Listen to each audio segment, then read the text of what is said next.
नमस्कार मित्र हो, मी प्राध्यापक डॉक्टर ए.टी. शिंदे, विभाग प्रमुख समाजशास्त्र विभाग, इंदिरा गांधी महाविद्यालय, शिडको, नांदेड. मित्र हो, या व्हिडिओमध्ये आज आपण फ्रेंच विचारवंत जो ऑगस्ट कॉम्ट आहे, समाजशास्त्राचा जनक, या ऑगस्ट कॉम्टच्या मानवी प्रगतीच्या सिद्धांताचं अध्ययन करणार आहोत. मानवी प्रगतीचा नियम यालाच इंग्रजीमध्ये आपण लॉ ऑफ ह्युमन प्रोग्रेस असं म्हणतो. BA तृतीय वर्षाच्या अभ्यासक्रमामध्ये याचा समावेश करण्यात आलेला आहे. पहिल्या प्रकरणातला हा दुसरा भाग आहे. मागच्या व्हिडिओमध्ये आपण ऑगस्ट कॉम्ट यांचं जीवनचरित्र अभ्यासलं. या व्हिडिओमध्ये आपण त्यांचा हा सिद्धांत स्पष्ट करणार आहोत. ऑगस्ट कॉम्ट हा समाजशास्त्राचा जनक आहे, फ्रान्सचा विचारवंत आहे. 19व्या शतकामध्ये सामाजिक शास्त्रांमध्ये समाजशास्त्रासारखा एक नवा विषय निर्माण करण्याचं श्रेय हे ऑगस्ट कॉम्ट यांना जातं. केवळ समाजशास्त्र हा शब्दच त्यांनी वापरला नाही, तर त्यांनी काय केलं,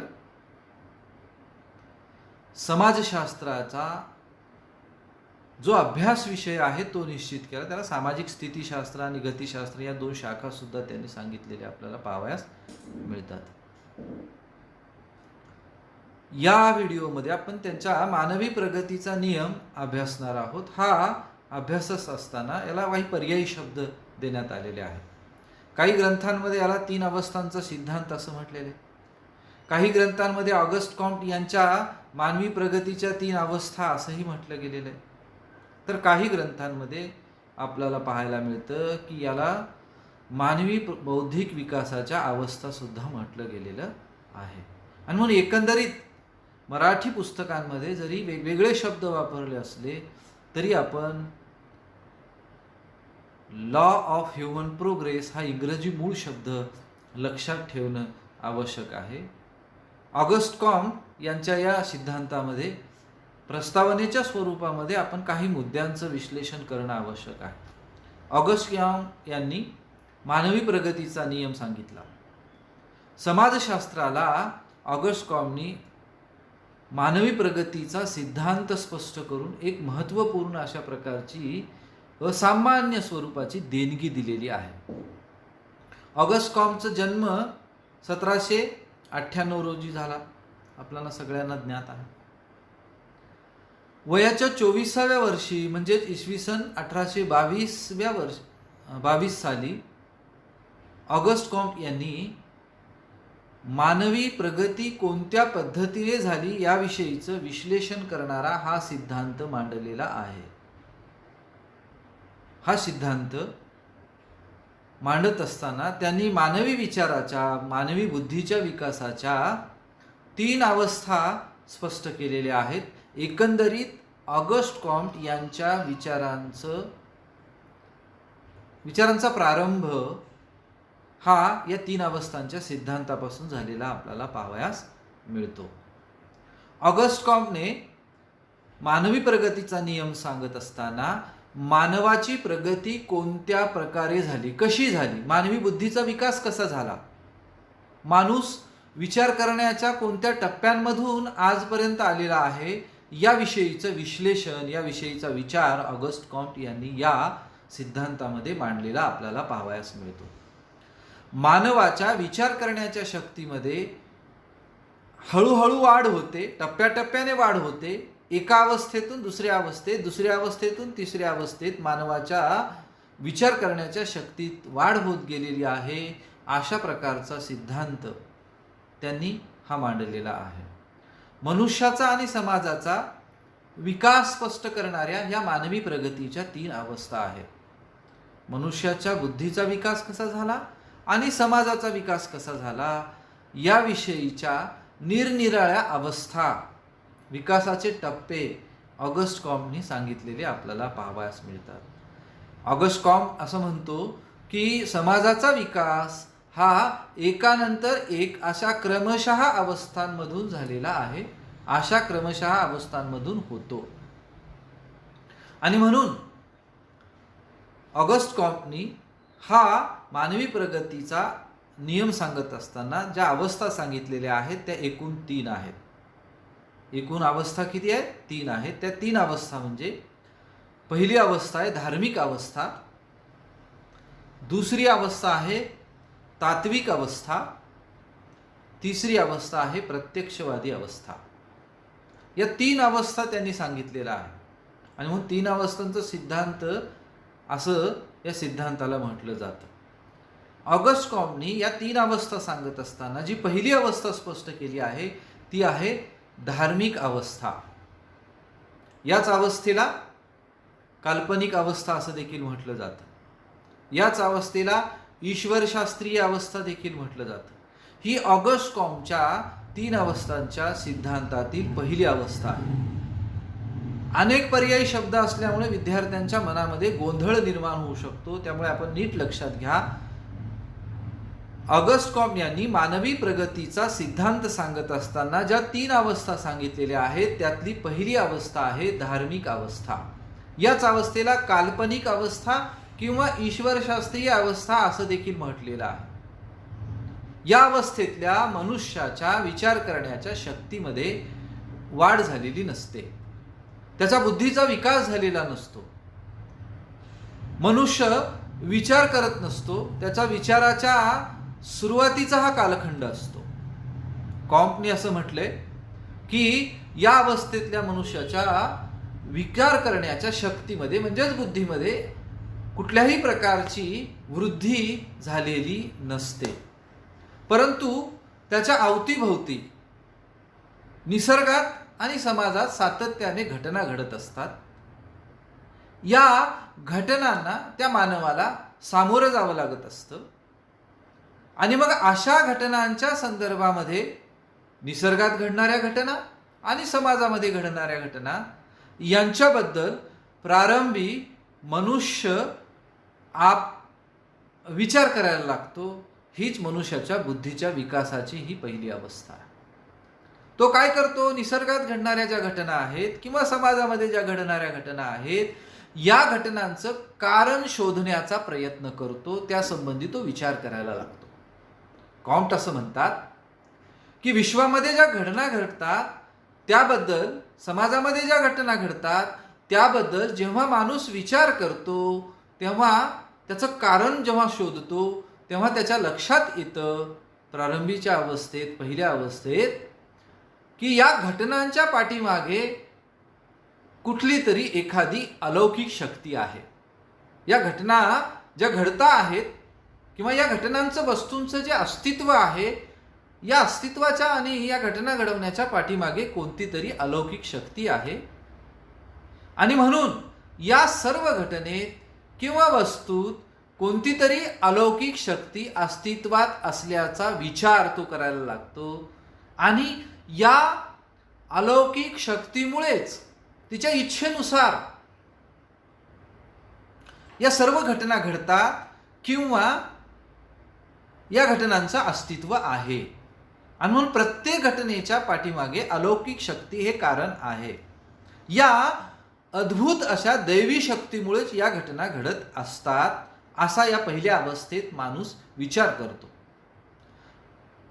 जगातील वस्तू आणि प्राणी हे या घटनांच्या, निसर्गात आणि समाजात घडणाऱ्या घटनांच्या पाठीमागे कारणीभूत असत नाहीत. प्राण्यांमुळे ही घटना घडत नाही, वस्तूंमुळे ही घटना घडत नाही, त्यांचं अस्तित्व त्यांच्या असण्यामुळे नाही आहे. तर पारलौकिक अशा प्रकारची अलौकिक शक्तीही या वस्तूंच्या, प्राण्यांच्या, सामाजिक घटनांच्या, निसर्गात घडणाऱ्या घटनांच्या पाठीमागे असते आणि तीच या घटनांचं कारक असते. अशा प्रकारचा विचार पहिल्या अवस्थेतला मनुष्य सुरुवातीच्या कालखंडात करत असतो असं ऑगस्ट कॉम्ट यांनी म्हटलेलं आहे. या दैवी शक्तीमुळे सर्व घटना घडतात असे स्पष्टीकरण त्या काळात मनुष्य देत असतो. हे स्पष्टीकरण मात्र तर्कावर आधारित नसते. ते पूर्णतः काल्पनिक स्वरूपाचे असते. कार्यकारण संबंध हा काल्पनिकतेने जोडला गेलेला असतो. तो पूर्णतः तर्कावर आधारित नसतो. या अवस्थेतल्या मनुष्याच्या विचाराला तर्काचा आधार नसतो तर कल्पनेचा आधार असतो. हे विचार कल्पनेवर आधारित असतात आणि म्हणून कल्पनेवर आधारित असलेले हे विचार असल्या कारणाने या अवस्थेला काल्पनिक अवस्था असे देखील म्हटले जाते. ऑगस्ट कॉम्टनी धार्मिक अवस्था किंवा काल्पनिक अवस्था या अवस्थेच्या एकूण 3 उपावस्था सांगितलेल्या आहेत. त्या 3 उपावस्था कोणत्या? त्यातली पहिली उपावस्था आहे सर्व वस्तू चेतनावाद. ऑगस्ट कॉम्ट यांनी धार्मिक अवस्थेची ही पहिली उपावस्था सांगितलेली आहे, ती आहे सर्व वस्तू चेतनावाद. या अवस्थेलाच जीवित सत्तावाद किंवा सर्वात्मवाद असे देखील म्हटले जाते. या अवस्थेमध्ये मनुष्य सर्व वस्तूंना सजीव मानतो. पहा, पहिल्याच अवस्थेच्या या 3 उपावस्था आपण सांगणार आहोत. त्यातली ही पहिली अवस्था आहे सर्व वस्तू चेतनावाद. याला जीवित सत्तावाद आणि सर्वात्मवाद असं देखील म्हटलेलं आहे. आणि या अवस्थेतला मनुष्य जगातील सर्व वस्तूंना, मग त्या भौतिक असोत, जे काही मनुष्याला दिसतं, ज्याबद्दल मनुष्य ज्याला पाहू शकतो, अशा अस्तित्वात असलेल्या सर्व निसर्गातील आणि समाजातील ज्या काही वस्तू आहेत, या सर्व वस्तूंना मनुष्य हा सजीव समजतो. या सर्व वस्तूंमध्ये एक अलौकिक शक्ती आहे, ती सर्वच वस्तूंना चेतना देण्याचं काम करते असं तो म्हणतो. आणि या चेतनामय शक्तीमुळेच या सर्व घटना घडत असतात असं या सर्व वस्तू चेतनावादामधला व्यक्ती विचार करत असतो. आणि ज्याप्रमाणे मनुष्याच्या शरीरात आत्मा असल्यामुळे मनुष्य अस्तित्वात आहे, त्याचा अस्तित्व आहे, अगदी त्याचप्रमाणे सर्व वस्तूंमध्ये स्वतंत्र प्रकारची अलौकिक शक्ती अस्तित्वात असते. हा विचार ऑगस्ट कॉम्टनी आपल्याला मांडलेला पाहायला मिळतो, ज्याला सर्व वस्तू चेतनावादाच्या अंतर्गत मनुष्य विचार करतो असं त्यांनी म्हटलेलं आहे. आणि म्हणून जेवढ्या सृष्टीमध्ये अस्तित्वात वस्तू आहेत, जितक्या वस्तू आहेत तितक्या प्रकारच्या अलौकिक शक्ती आहेत. म्हणजे प्रत्येक वस्तूत एक अलौकिक शक्ती असा मनुष्य त्या काळात विचार करतो असं ऑगस्ट कॉम्ट यांनी म्हटलेलं आहे. आणि या अलौकिक शक्तीवर नियंत्रण ठेवण्यासाठी या सर्व वस्तू चेतना अवस्थेतल्या उपावस्थेत आपण पहा, या उपावस्थेमध्ये मनुष्य विविध प्रकारचे जादूचे प्रयोग करतो किंवा जादू वापरली जाते आणि अशा अलौकिक शक्तीला नियंत्रित करण्याचा प्रयत्न केला गेलेला असतो. ऑगस्ट कॉम्टचं असं मत आहे, तो असं मान्य करतो, तो असं प्रतिपादन करतो की विज्ञान आणि धर्माच्या अगोदर जादूची उत्पत्ती झालेली आहे. काही विचारवंतांनी धर्माची उत्पत्ती अगोदर सांगितलेली आहे, जादू नंतर निर्माण झाली म्हटले. ऑगस्ट कॉम्ट याबद्दल मात्र असं म्हणतात की अलौकिक शक्तीवर नियंत्रण ठेवण्यासाठी जादू मनुष्य वापरतो आणि म्हणून धर्म आणि विज्ञानाच्या अगोदर जादूची निर्मिती किंवा जादू अगोदर अस्तित्वात आली अशा प्रकारचा विचार मांडतो. ऑगस्ट कॉम्ट यांनी धार्मिक अवस्थेची किंवा काल्पनिक अवस्थेची जी दुसरी उपावस्था सांगितलेली आहे, ती दुसरी उपावस्था आहे बहुदेववाद, अनेकेश्वरवाद असं देखील या बहुदेववादाच्या या उपावस्थेला म्हटलं जातं. कॉम्ट असं म्हणतात की या उपावस्थेतल्या मनुष्याच्या बुद्धीमध्ये थोडीशी वाढ झालेली असते, त्याच्या विचार करण्याच्या कुवतीमध्ये थोडीशी वाढ झालेली असते आणि म्हणून सर्वच वस्तूंमध्ये अलौकिक शक्ती असते.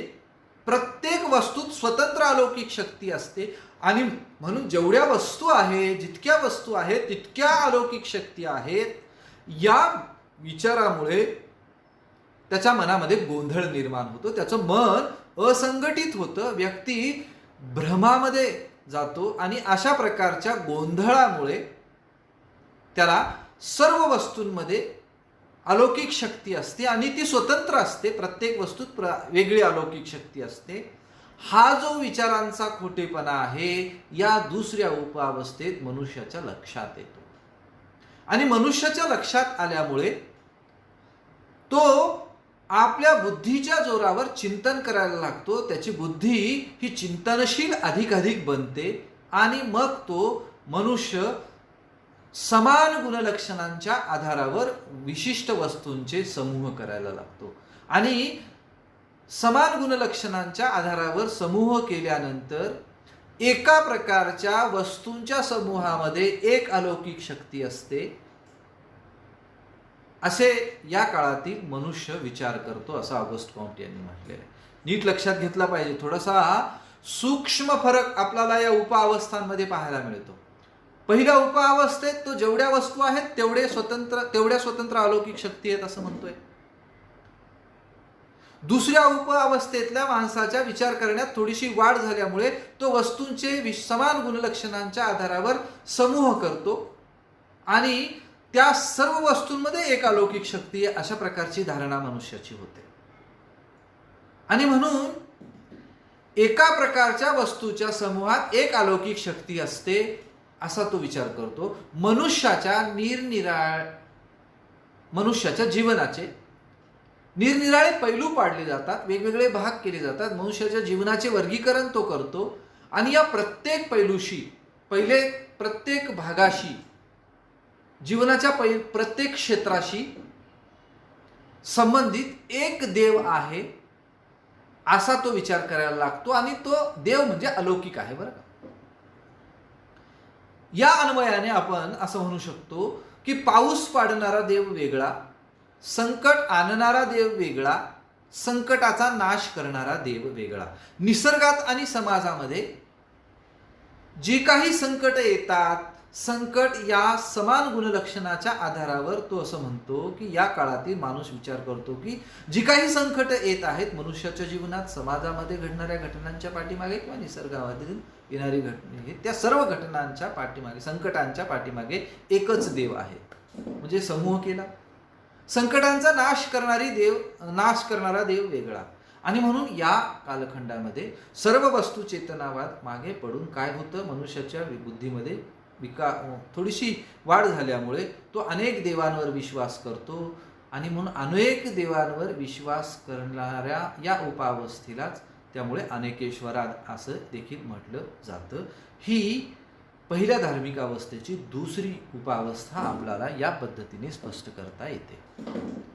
ऑगस्ट कॉम्ट यांनी मानवाच्या प्रगतीचा नियम सांगत असताना जी पहिली अवस्था सांगितली त्याची तिसरी उपावस्था सांगितलेली आहे एकेश्वरवाद.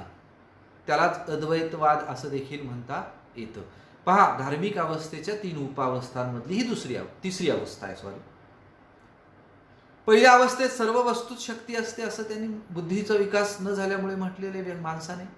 दुसऱ्या अवस्थेमध्ये वस्तूंचे समूह केले आणि एका समूहात एक देवता असते म्हणून बहुदेववादापर्यंत त्याच्या बुद्धीचा आणि विचाराचा विकास पोहोचलेला पाहायला मिळतो.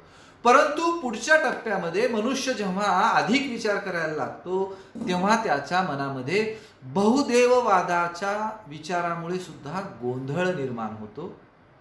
त्याचं मन भ्रमिष्ट होतं. त्याच्या विचारामध्ये एक प्रकारचं अस्पष्टता येते, त्याचं समाधान होत नाही आणि म्हणून त्याला निसर्गात घडणाऱ्या घटनांचं, त्याच्या कार्यकारण भावाचं स्पष्टीकरण नीटपणे देता येत नाही पूर्वीच्या उपावस्थेतल्या विचाराच्या आधारावर. म्हणून तो पूर्वीच्या विचारांचा त्याग करतो आणि एकेश्वरवाद मान्य करतो. या अवस्थेत मनुष्याचा पूर्वीच्या 2 उपावस्थांपेक्षा या उपावस्थेमध्ये मनुष्याच्या बुद्धीचा थोडासा अधिक विकास झालेला असतो. मनुष्याच्या बुद्धीमध्ये वाढ झालेली असते. माणसाच्या विचारांच्या प्रक्रियेमध्ये अधिक वृद्धी झालेली आपल्याला पाहावयास मिळते असं ऑगस्ट कॉम्ट म्हणतोय. मनुष्याचे विचार पूर्वीच्या तुलनेने अधिक परिपक्व होतात. ते पूर्ण परिपक्व असं म्हटलेलं गेलेलं नाहीये आणि मग अधिक परिपक्व होतात आणि म्हणून तो सर्व वस्तूंमध्ये आणि सर्व समूहांमध्ये एकच शक्ती आहे आणि तीच या सर्व घटनांना संचलित करते, नियंत्रित करते आणि या शक्तीमुळेच या घटनांचं अस्तित्व आहे अशा प्रकारचा विचार मांडतो.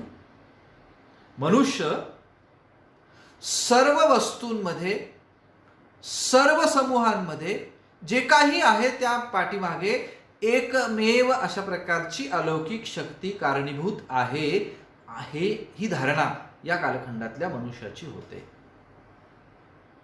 आणि म्हणून प्रत्येक घटना ही केवळ एकमेव ईश्वरामुळे घडते आणि तोच या सृष्टीचा निर्माता आहे, तोच संचालन करता आणि तोच या सृष्टीचा नाश करणारा आहे.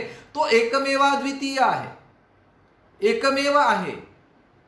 त्याच्यामुळेच ह्या सगळ्या घटनांचं का वस्तूंचं अस्तित्व आहे आणि त्या घडत असतात.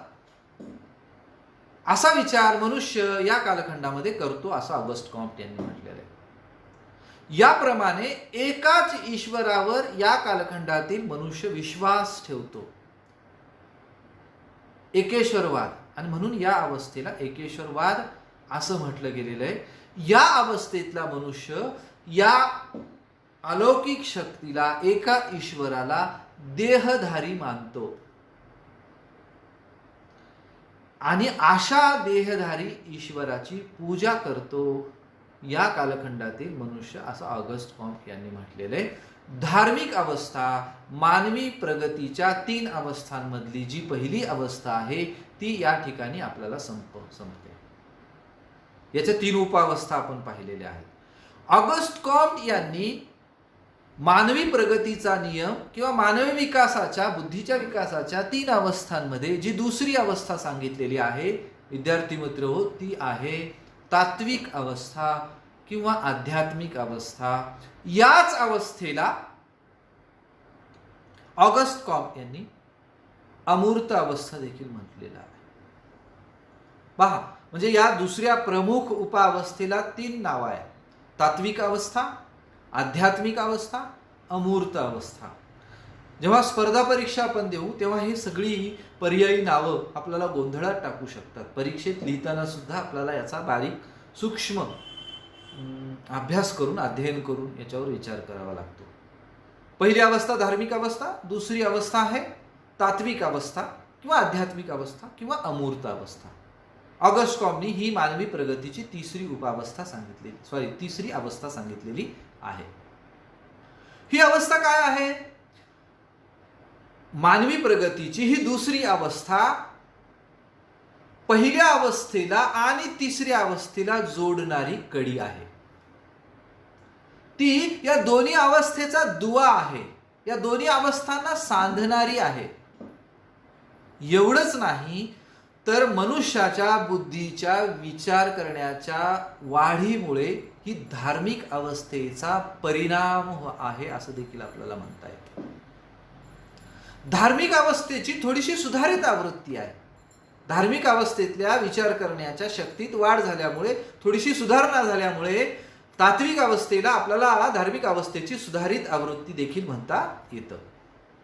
धार्मिक अवस्थेचा पूर्ण विकास झाल्याच्या नंतर मनुष्याच्या ठिकाणी धार्मिक अवस्थेमध्ये जे काही अंधविश्वास होते ते नाहीसे होतात, दूर होतात आणि मनुष्य विचार अधिक अधिक करायला लागतो.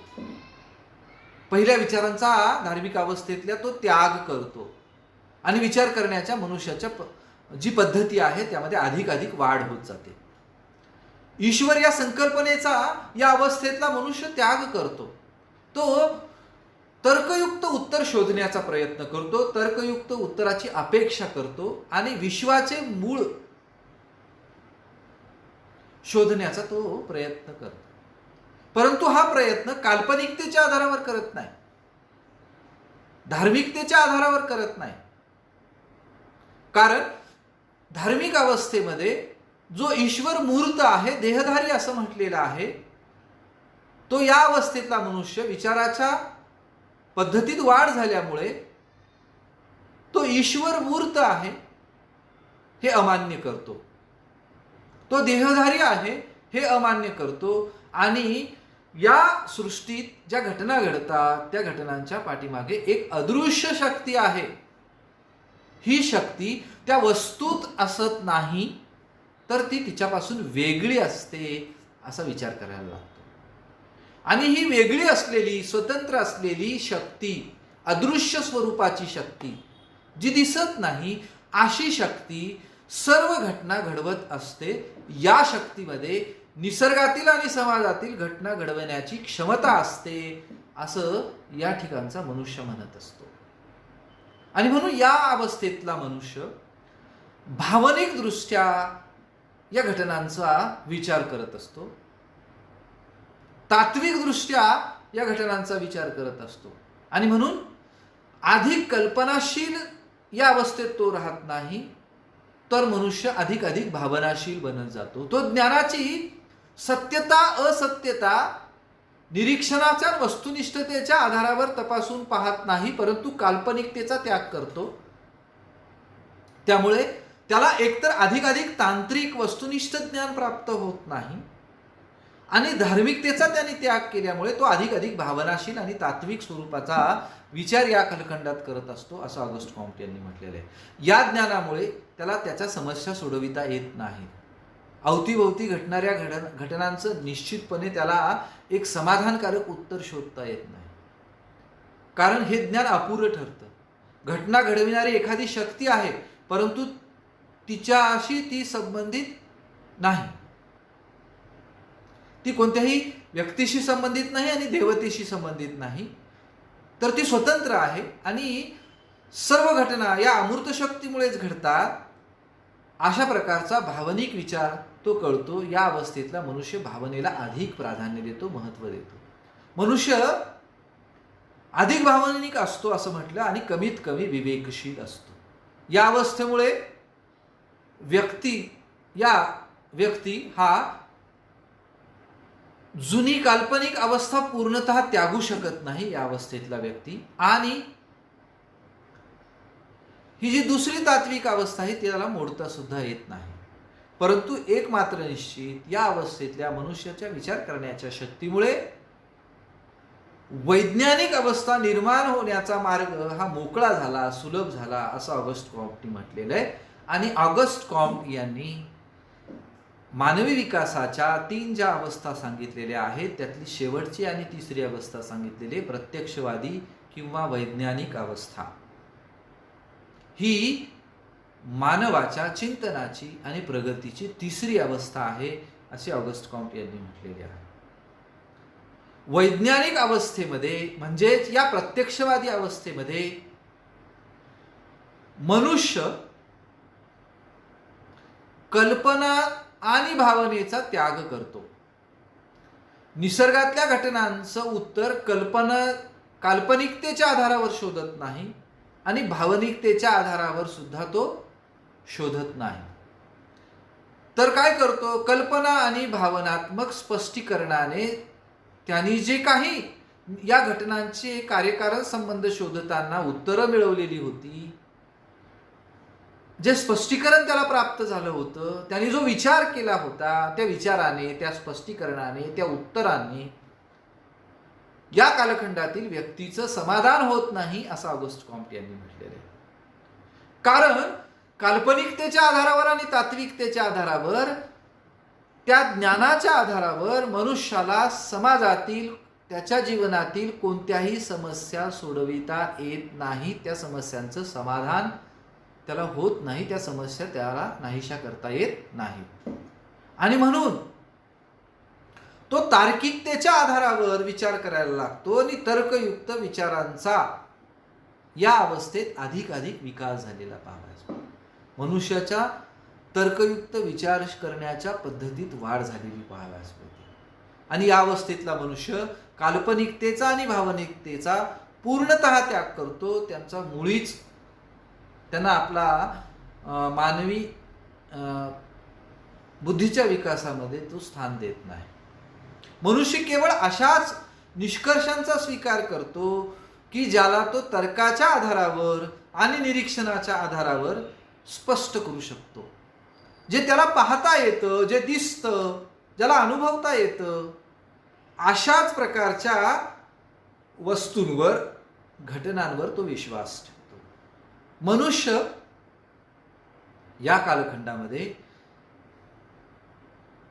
निसर्गातल्या घटनांच्या पाठीमागे असलेल्या सामान्य नियमांचा शोध घेण्याचा प्रयत्न करतो आणि हे सामान्य नियम शोधत असताना तो निरीक्षण आणि तर्काचा आधार घेतो. या कालखंडात मनुष्याच्या बुद्धीचा विकास झाल्यामुळे जगात घडणाऱ्या ज्या घटना आहेत त्या समजून घेताना मनुष्य तर्क आणि निरीक्षणाचा आधार घेतो. तर्काच्या आधारावर घटनांचं अध्ययन करताना निरीक्षण हे साधन म्हणून तो वापरत असतो. आणि अशा कालखंडालाच वैज्ञानिक अवस्थेचा प्रारंभ झाला असं ऑगस्ट कॉम्ट यांनी म्हटलेले.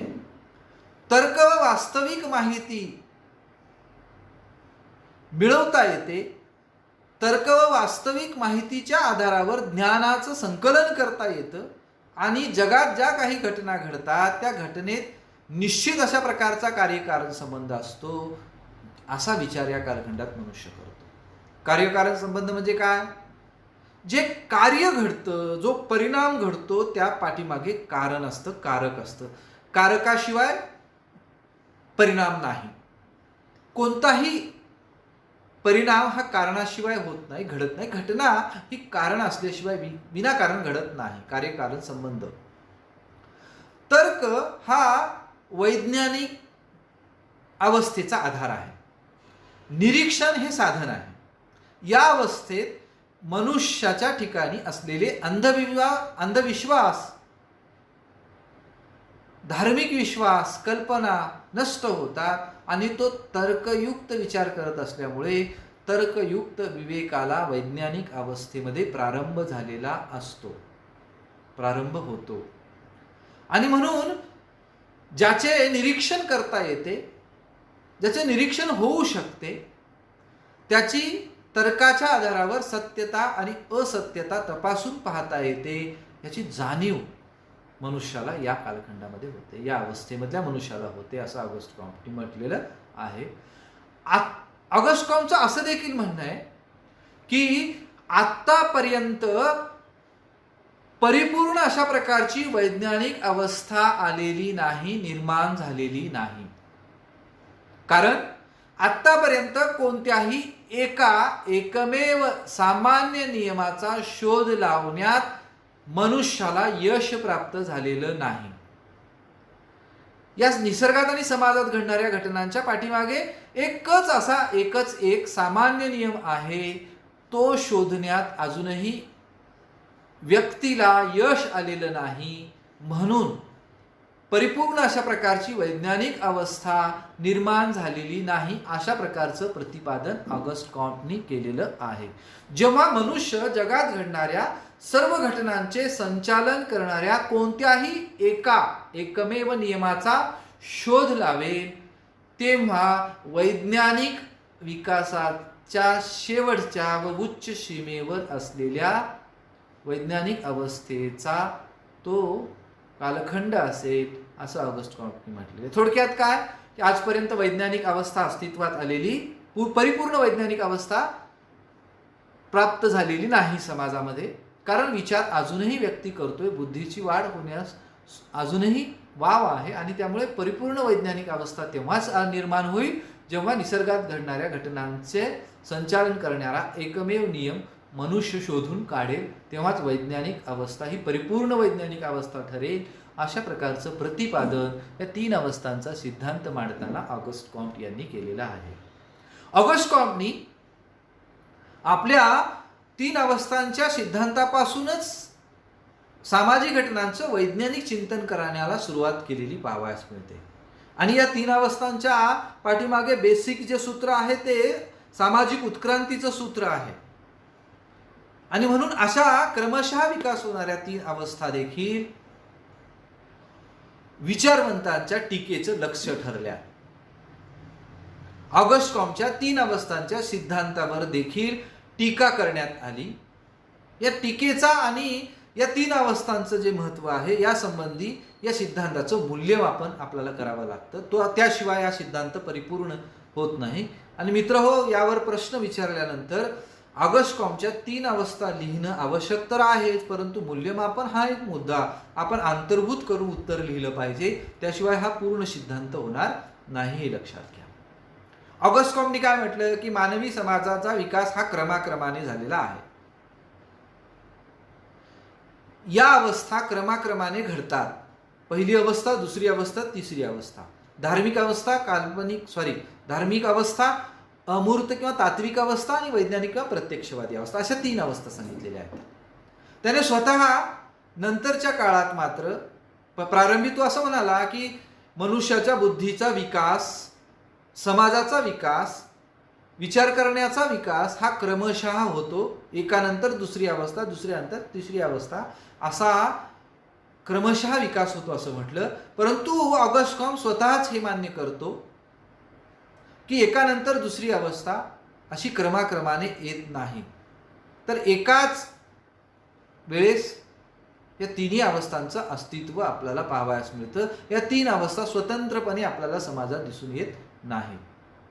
तर एकाच समाजात या तिन्ही अवस्था आढळतात असं नंतरच्या काळात त्यांनी म्हटलं. जे उत्क्रांतीचा त्याचा जो सिद्धांत आहे, त्याचा जो आपल्याला तत्व आहे असं म्हणता येतं, त्यांनी ते मांडत असताना देखील या अन्वयाने त्यांनी विश्लेषण केलेलं आपल्याला पाहावयास मिळतं. ऑगस्ट कॉम्टच्या मते तीन अवस्थांमध्ये क्रमशः विकास आहे आणि नंतर तो असं म्हणतो की एका समाजामध्ये या तीन अवस्था आढळतात. टीकाकारांच्या मते या तिन्ही अवस्था एकाच मनुष्याच्या जीवनामध्ये पाहावयास मिळतात. प्रत्येक मनुष्य लहानपणी काल्पनिक असतो, तारुण्यात अधिक भावनाशील होतो, भावनिक होतो आणि प्रौढावस्थेत तो वास्तववादी आणि व्यावहारिक बनत असतो. लहानपणी तो कल्पना विश्वामध्ये असतो, तारुण्यामध्ये तो भावनात्मक असतो आणि प्रौढ अवस्थेमध्ये तो व्यावहारिक असतो. जेव्हा मनुष्य सुख आणि दुःख, दुःख आणि वियोग याविषयी विचार करतो, तेव्हा त्याचा विचार हा धार्मिकतेकडे झुकलेला असतो. जेव्हा तो प्रेम आणि मैत्री या संबंधी विचार करतो, तेव्हा मनुष्य अधिक भावनिक आणि भावनाशीलतेने विचार करत असतो. आणि जेव्हा तो व्यावहारिक दृष्टीने विचार करतो, तेव्हा तो अधिक वास्तविक आणि वैज्ञानिक बनत असतो, असं टीकाकारांनी म्हटलेलं आहे. त्यामुळे मानवी बुद्धीच्या विकासाच्या या तीन अवस्था ह्या क्रमशः घडतात, हे ऑगस्ट कॉम्टचं म्हणणं असंयुक्तिक आहे, अपूर्ण आहे, अशी टीका काही विचारवंतांनी केलेली आपल्याला पाहावयास मिळते. शास्त्रज्ञ सर्व विषयांच्या बाबतीत विज्ञानावर विश्वास ठेवतात, हे खरं आहे. परंतु जेव्हा त्यांच्या एकुलत्या एका मुलाचा मृत्यू होतो, अशा वेळी देखील शास्त्रज्ञाच्या मनाला वैज्ञानिक पद्धतीने शांतता मिळणार नाही, त्याचे समाधान होणार नाही. तर अशा वेळी त्याचे समाधान धार्मिक आणि तात्विक विचारानेच होऊ शकते, असं देखील टीका करताना काही टीकाकारांनी म्हटलेलं आपल्याला पाहावयास मिळतं. अशा जरी टीका असल्या, ऑगस्ट कॉम्टचा हा असंयुक्तिक विचार आहे, अपूर्ण आहे, क्रमशः उत्क्रांती होत नाही असं जरी म्हटलं असलं, तरी ऑगस्ट कॉम्टनी देखील हे मान्य केलेलं आहे की क्रमशः मानवी बुद्धीचा, समाजाचा विकास होतो असं म्हटलेलं नाही, तर तो त्यामध्ये क्रम हा अस्थिर असतो असं त्यांनी मान्य केलेलं आहे. म्हणून ऑगस्ट कॉम्टच्या तीन अवस्थांचा विचार हा आपल्याला नाकारता येत नाही. मानवाच्या ज्ञानाच्या विकासाच्या ह्या ज्या तीन अवस्था आहेत, ह्या एकाच समाजात आणि एकाच व्यक्तीत जरी आपल्याला पाहता आल्या असत्या, अस्तित्वात आहेत असं टीका केली असली, तरी देखील ऑगस्ट कॉम्टच्या या सिद्धांताचं महत्त्व कमी होत नाही, हे आपण ध्यानात घेतलं पाहिजे. कारण मानवी विकास कसा झाला, मानवी बुद्धीचा आणि मानवी समाजाचा विकास कोणत्या पद्धतीने झाला, कोणत्या टप्प्यांनी झाला, त्याच्या अवस्था कोणत्या आहेत, हे तात्कालीन विचारवंतांमध्ये वैज्ञानिकतेच्या आधारावर चिंतन करून वस्तुनिष्ठपणे मांडण्याचं काम ऑगस्ट कॉम्टने केलेलं आहे. म्हणून संशोधकांना, विचारवंतांना या सिद्धांताला नाकारून चालता येत नाही. हे त्याचं जे योगदान आहे, ते योगदान अत्यंत महत्त्वपूर्ण आहे असं आपल्याला म्हणता येतं. आणि म्हणून तीन अवस्थांच्या सिद्धांताचं योगदान समाजशास्त्रामध्ये आणि सामाजिक विचार विश्वांमध्ये एक महत्त्वपूर्ण आहे, अशा प्रकारे आपल्याला म्हणता येतं. इथे आपण हा ऑगस्ट कॉम्ट यांचा मानवी प्रगतीचा जो नियम आहे, तो नियम थांबवूयात. धन्यवाद.